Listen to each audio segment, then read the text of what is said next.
Kali ni kita cuba pakai APFSDS guys. Ini dia peluru. Dia ada lidi di dalam. Okey, lidi. Kita cuba guna senapan angin saya. Okey, jangan lupa like dan subscribe dulu di channel YouTube saya. Nazmi Rasdan. Piu, guna. Itu. Waktunya kita letak peluru. Okey, buka dulu. Kita bandingkan dengan peluru biasa yang ni guys. Cabut dulu. Kita bandingkan dengan peluru ni. Kita test peluru biasa dulu. Okey. Letakkan di dalam sini. Dan dah. Okey. Okey, kita test.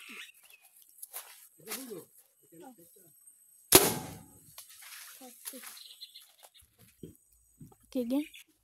Ini penampakan peluru dia. Okey macam ni geng. Nampak je kan? Yang ni patah. Tak. Kita tengok yang ni. Bekas dia macam ni. Tu nampak kan? Okey. Kita test peluru APFSDS. Tengok cara pasangnya. Tak dulu di sini. Okey, sekejap. Okey geng, kita pasang dulu. Peluru APFSDS ni susah sikit nak pasang. Macam ni lah. Tunggu ya. Okey, sambung lagi. Kita pasang dulu. Yang ni agak susah geng.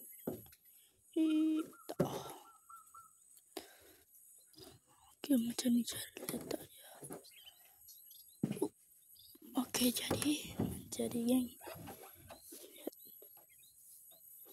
Aduh, susah. Macam ni. Kuat. Okey. Kita test tembak lagi guna peluru APFSDS pula. Yang ni. Okey, tunggu ya.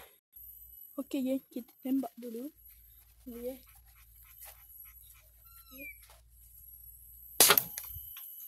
Okey. Tak jadi geng. Lucu tak jadi.